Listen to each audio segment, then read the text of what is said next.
এলাকার বিধায়ক তথা রাজ্যের প্রাণী সম্পদ দপ্তরের মন্ত্রী তপন দেবনাথ শুধুমাত্র একজন রাজনৈতিক নেতা বা একজন মন্ত্রী নন, তিনি যে একজন জনদরদী নেতা তা বহুবার প্রমাণিত হয়েছে। তা আজ কাজের মাধ্যমে তিনি যে মানুষের কথা ভাবেন, হতদরিদ্র মানুষের জন্য সর্বদাই কিছু করে যেতে চান, তা আজও একবার প্রমাণ করে দিল। আজ তিনি মাঠে খেটে খাওয়া আদিবাসী ক্ষেত মজুরের হাতে কাস্তে তুলে দেন। আসুন দেখে নেব সেই চিত্র। আপনারা দেখছেন নিউজ নদিয়া এক্সপ্রেস। চ্যানেলটিকে সাবস্ক্রাইব, লাইক, শেয়ার এবং ফেসবুক পেজটি ফলো করুন।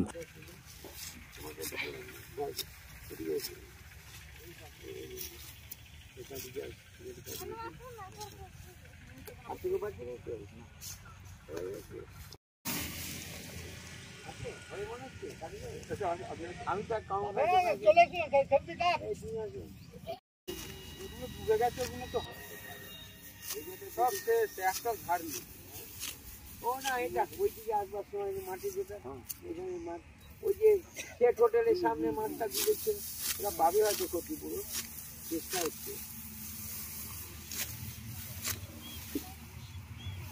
না না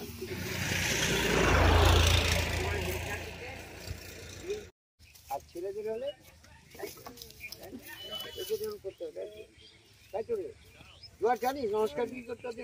ও সাঁওতালি বলি না, আগে মানে আদিবাসী আদিবাসীদের নিয়ম হচ্ছে ছেলেদের এরকম, তো ছেলেদের এরকম না নাকি এরকম থাকতো। আর মেয়েদের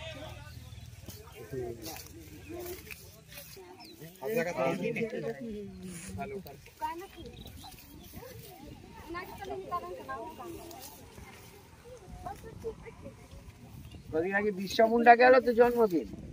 এই আমাদের আদিবাসী মেলা আছে নাদায় 20 তারিখে।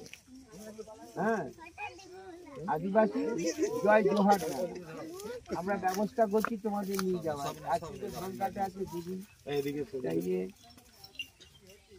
বিশ্ব মুন্ডার জন্মদিন গেল তো জানো। তোমাদের কাছে বিশ্ব মুন্ডা তো ভগবান, আমরা তো 15 তারিখে পালন করলাম। তো সব জেলা জুড়ে মমতাদি করলো, আমি করলাম। ওখানে বিশ্বা মুন্ডার মূর্তি আছে আমাদের মুন্ডা পাড়াতে, তার সিধু কানুর মূর্তি হয়েছে, আদিবাসী মাঝি মোড়ল সবাইকে আমন্ত্রণ করা হয়েছে। বিশ্বা মুন্ডা জিততো নাকি?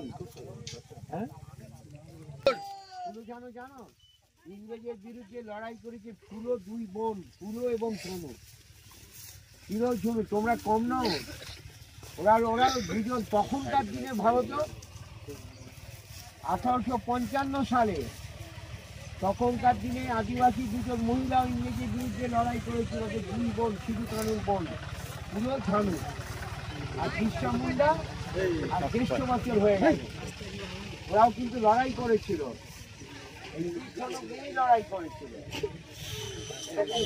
জানা দেখা তোমাদের চাষি